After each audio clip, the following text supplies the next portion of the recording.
Good morning बच्चों। हम लोग टू में क्लास टू में और क्लास सिक्स में थर्ड लैंग्वेज जो है क्लास सिक्स का, इसमें हम लोग लिटरेचर के चैप्टर नंबर 6 पर थे। चैप्टर नन्हा बीज जो है इसके किस पेज पर हैं, तो हम लोग थे 43 नंबर पेज पर। और इसमें हम लोग पढ़े थे क्या कि नन्हे बीज को सूरज की रोशनी, सूरज की किरण अपना प्रकाश देने के लिए और वर्षा की बूंद जो है उसको जल देने के लिए आई हुई हैं। उसे वे बाहरी दुनिया जो है दिखाना चाहती थी दोनों मिलकर, लेकिन नन्हा बीज क्या करता है, जब बाहरी दुनिया दिखाने की और बाहरी दुनिया देखने की बात आती है, जिसके लिए कि बारिश की बूंद और किरण दोनों जो है दरवाज़ा खोलने के लिए बोलती हैं। दोनों क्या बोलती हैं कि दरवाज़ा खोलो। हम लोग क्या करेंगे, तो हम लोग जो है अंदर आएंगे और तुम्हें जो है बाहरी दुनिया में ले जाकर एक नया रूप देंगे, एक नया आकार देंगे, तुम्हें एक नया शेप देंगे।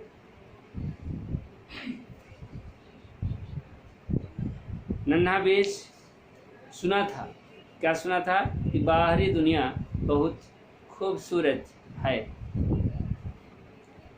उसके मन में भी लालच आ जाता है, उसका मन जो है ललचा उठता है और वह क्या करता है,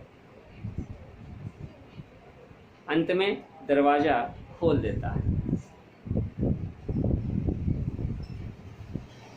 फिर जैसे ही नन्हे बीज ने थोड़ा सा दरवाज़ा खोला, देखो पूरा नहीं खोला है, थोड़ा सा जब दरवाज़ा खोलता है तो क्या हुआ, वे दोनों अंदर आ गई।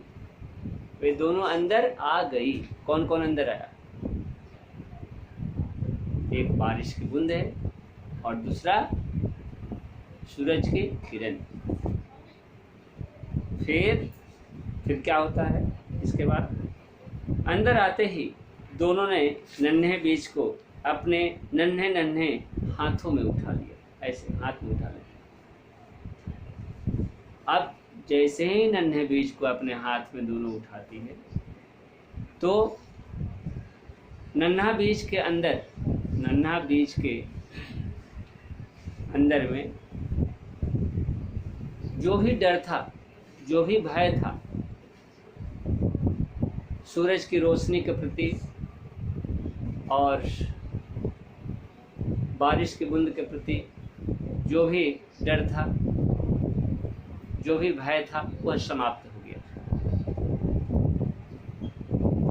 और जैसे ही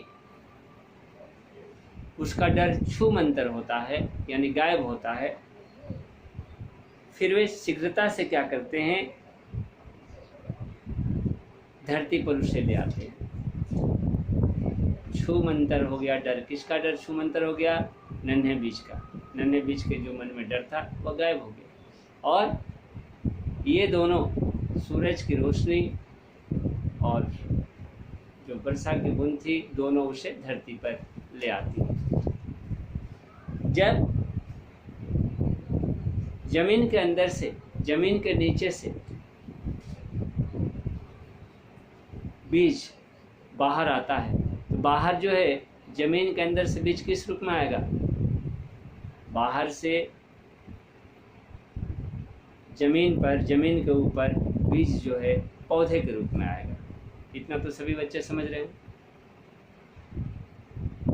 पहले क्या होता है, तो पहले जो है बीज में अंकुर होता है, बीज में अंकुर होता है छोटा सा।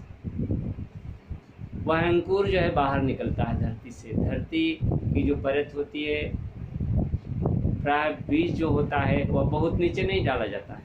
बीज को अगर बहुत नीचे हम डाल देंगे ज़मीन के अंदर तो क्या होगा, जब ज़मीन के अंदर ज़्यादा, मान लीजिए कि इतना अंदर चला गया, इतना अंदर मतलब 2 फीट चला गया, 3 फीट चला गया, अगर 2-3 फीट बीज अंदर चला जाता है तब वो कभी बाहर नहीं आएगा, वह अंकुर के रूप में बाहर नहीं आएगा, वह पौधा नहीं बनेगा।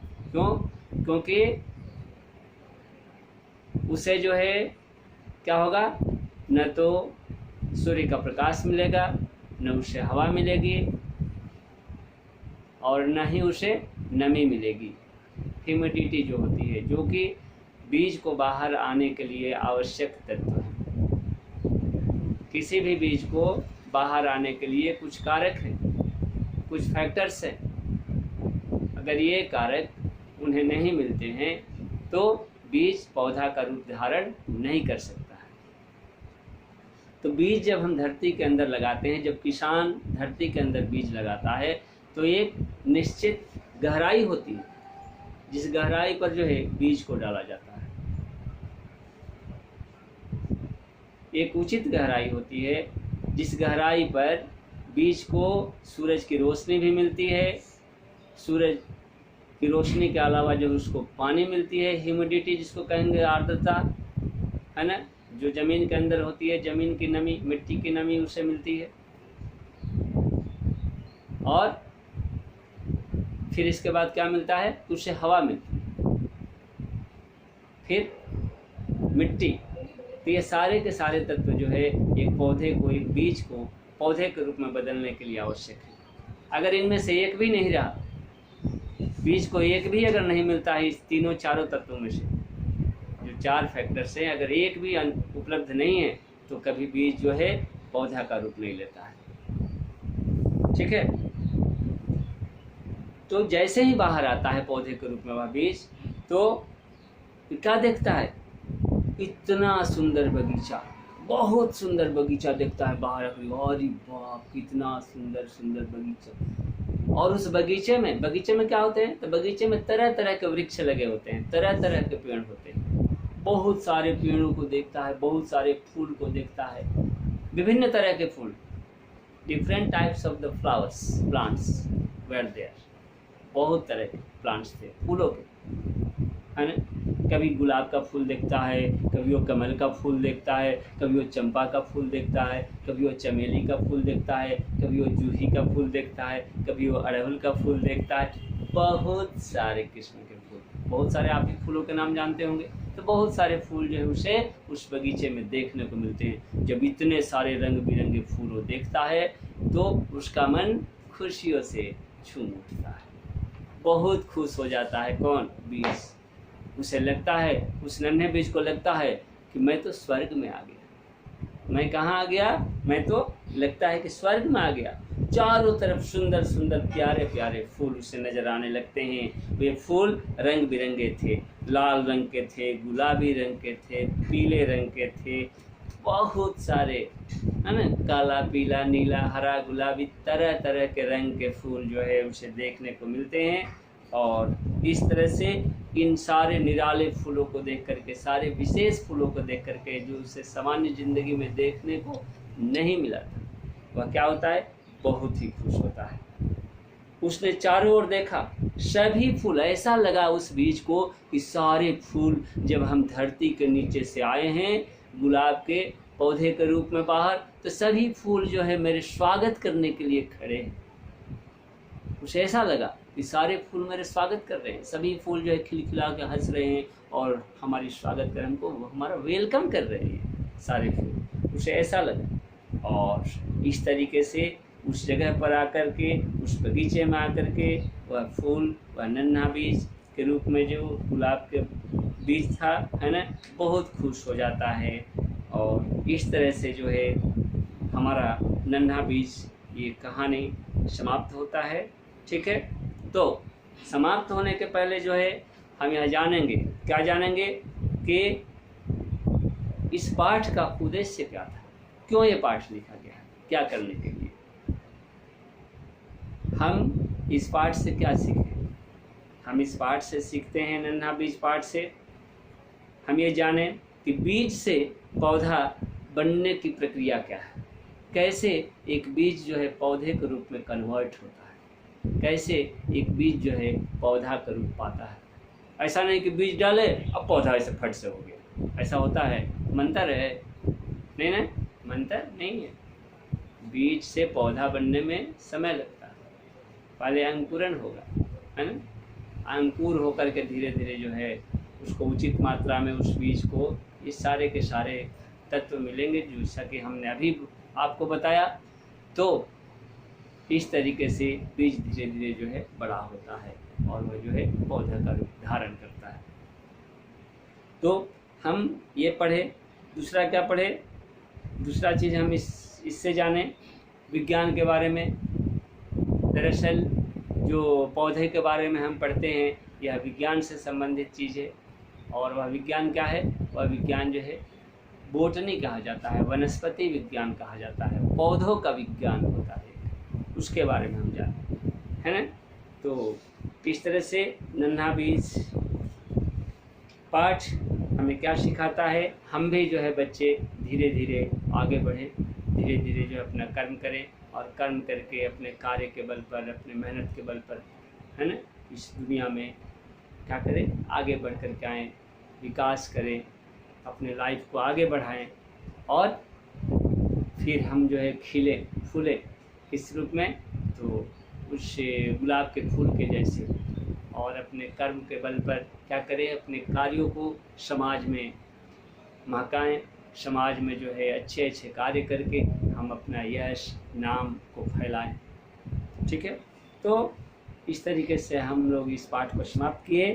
नेक्स्ट दिन जो है क्या करेंगे? हम इसका क्वेश्चन आंसर देंगे आपको, है ना, लिख करके। और आज जो है आपको क्वेश्चन हम कुछ बोलते हैं, जैसे मौखिक क्वेश्चन है। क्या है? सभी बच्चे पहले नए शब्द लिखेंगे, है ना। मौखिक क्वेश्चन में है क्या कि नन्हे बीज का घर कहाँ था। सारे बच्चे से आज हम लाइव क्लास जो लिए थे, कल पूछे थे क्या कि नन्हे बीज का घर कहाँ था। प्राय सभी बच्चे बताए कि नन्हे बीज का घर जो है ज़मीन के नीचे था। दूसरा क्वेश्चन, सूरज की किरण नन्हे बीज को क्या देना चाहती थी?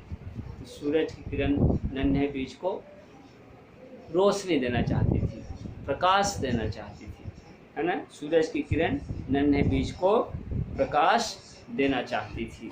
तो एक क्वेश्चन का आंसर आपका हुआ कि नन्हे बीज का घर जो है ज़मीन के अंदर था, और दूसरा क्वेश्चन हुआ, दूसरे क्वेश्चन का आंसर कि सूरज की किरण नन्हे बीज को अपना प्रकाश देना चाहती थी। हम मौखिक क्वेश्चन के आंसर आपको बोले, आपको बताए, सभी बच्चे जानते हैं, ऐसा नहीं है। तो आज यहीं पर समाप्त करते हैं। नेक्स्ट डे हम लोग मिलेंगे इसके क्वेश्चन आंसर के साथ, नेक्स्ट क्वेश्चन आंसर के साथ डिस्कशन होगा और फिर इसको लिखा जाएगा। धन्यवाद।